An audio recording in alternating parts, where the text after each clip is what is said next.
ఓం నమ శివాయ. కార్తీక పురాణము 4వ అధ్యాయము.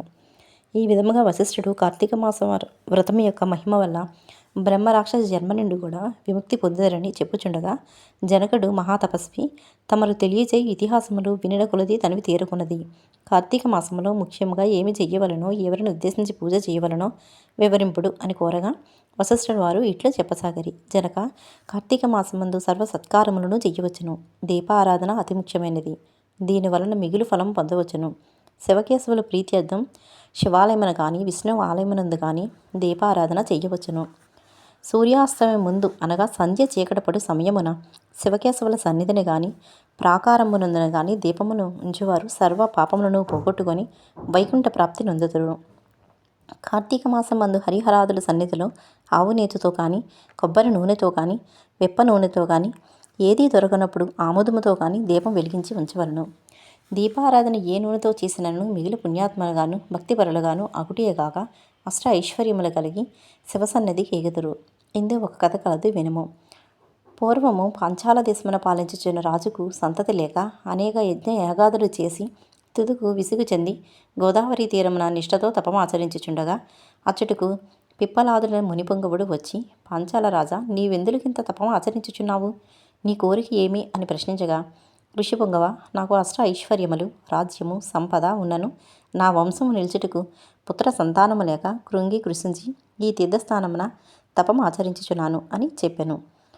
అంతటా మునిపొంగవుడు, పోయి కార్తీక మాసమున శివసన్నిధిని శివదేవుని ప్రీతి కొరకు దీపారాధనము చేసిన ఎడల నీ కోరిక నెరవేరగలదు అని చెప్పి వెడలిపోయెను. వెంటనే పాంచాలరాజు తన దేశమునకు వెడలి పుత్రప్రాప్తికై అతి భక్తితో శివాలయమున కార్తీక మాసమున 1 రోజులు దీపారాధన చేయించి దాన ధర్మములతో నియమానుసారంగా వ్రతము చేసి ప్రసాదములను ప్రజలకు పంచిపెట్టెను. విడువకుండా 1 దినములు అటలు చేసిన తత్ పుణ్యకార్యం వలన ఆ రాజు భార్య గర్భవతి అయి క్రమముగా నవమాసములు నిండి తరువాత ఒక శుభముహూర్తమున ఒక కుమారుని కనెను. రాజు కుటుంబీకుల మిగులు సంతోషించి తమ దేశం అంతటను పుత్రోత్సవములు చేయించి బ్రాహ్మణులకు దానధర్మములు చేసి ఆ బాలునికి శత్రుజి అని నామకరణం చేయించి అమిత గారాభముగా పెంచుచుండరి. కార్తీక మాస దీపారాధన వలన పుత్ర సంతానము కలిగినందువలన తన దేశం అంతటను ప్రతి సంవత్సరం కార్తీక మాస వ్రతములు దీపారాధనములు చెయ్యమని రాజు శాసించెను. రాకుమారుడు శత్రుజి దినదిన ప్రవర్ధమానమవుడుచు సకల శాస్త్రములు చదివి ధనుర్విద్య కత్తి సాము మొదలగుని నేర్చుకొనను. కానీ యవ్వనం రాగానే దుష్టుల సహవాసము చేతను తల్లిదండ్రుల గారాబం చేతను కంటకింపుగా స్త్రీలను బలత్కరించుచు తన కామవాంఛ తీర్చుకొనిచుండెను.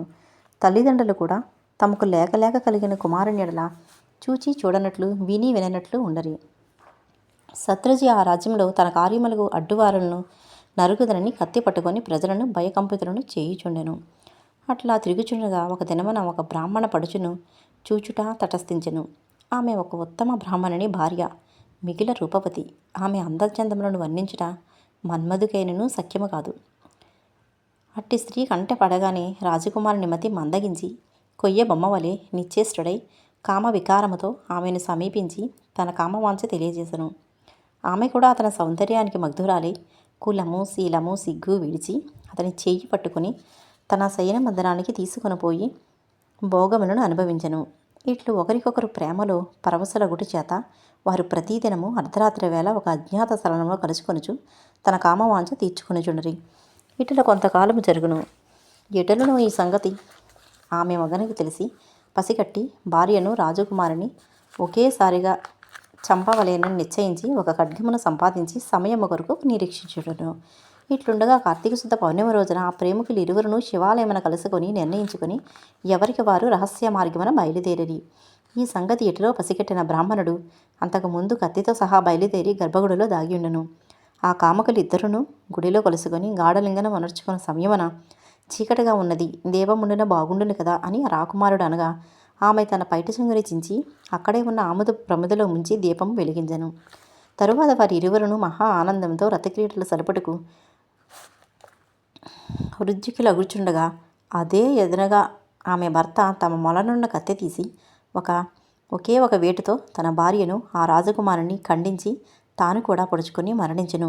వారి పుణ్యం కొలది ఆ రోజు కార్తీక శుద్ధ పౌర్ణమి. సోమవారం ఒకటి చేత ఆ రోజు ముగ్గురును చనిపోవటం వలన శివదూతలు ప్రేమికులు ఇరువుని తీసుకొని పోవుటకు భార్యను శత్రుజిత్తును చంపి ఆత్మహత్యకు పాల్పడుచున్న యమదూతల బ్రాహ్మణుని తీసుకుని పోవుటకు అక్కడికి వచ్చారు. యమదూతలు చూసి ఆ బ్రాహ్మణుడు, ఓ దూతలారా, నన్ను తీసుకుని వెళ్ళడానికి మీరేలా వచ్చినారు? కామ అంధకారంతో కన్ను మిన్ను తెలియక పశుప్రాయముగా వ్యవహరించిన ఆ వ్యభిచారుల కొరకు శివదూతల విమానంలో వచ్చుట ఎలా చిత్రంగా ఉన్నదే అని ప్రశ్నించెను. అంతా యమకింకరుడు, ఓ బాపడా, వారెంత నీచులైనను ఈ పవిత్ర దినమున అనగా కార్తీక పౌర్ణమి సోమవారపు దినమున తెలుసో తెలియకో శివాలయంలో శివ సన్నిధిని దీపం వెలిగించడం వలన అప్పటి వరకు వారు చేసిన పాపములన్నీ నశించిపోయినవి. కావున వారు కైలాసమునకు తీసుకుని పోవుటకు శివదూతలు వచ్చినారు అని చెప్పగా, ఈ సంభాషణ అంతా వినిచున్న రాజకుమారుడు, అలా ఎన్నటికీ జరగనవను. తప్పప్పులు ఎలాగున్నప్పటికీ మేము ముగ్గురము ఒకే సమయంలో ఒకే స్థలంలో మరణించితిమి కనుక ఆ ఫలము మా అందరికీ వర్తించవలసినదే అని తాము చేసిన దీపారాధన ఫలములో కొంత ఆ బ్రాహ్మణునికి దానము చేశాను. వెంటనే అతడిని కూడా పుష్పక విమానికి శివసాన్నిధ్యమునకు చేర్చిరి. వింటివా రాజా, శివాలయంలో దీపారాధన చేయుట వలన ఆ ప్రేమికులు చేసిన పాపములు పోవుటియే కాక కైలాస ప్రాప్తి కూడా కలిగెను. కాన కార్తీక మాసంలో నక్షత్రమాలయందు దీపముంచిన వారు జన్మరాహిత్యమందుదురు. ఇట్లు స్కాంత పురాణ అంతర్గత వశిష్ఠ శ్రోక్త కార్తీక మహత్యమందలి 4వ అధ్యాయము 4వ రోజు పారాయణం సమాప్తం. ఓం నమ శివాయ.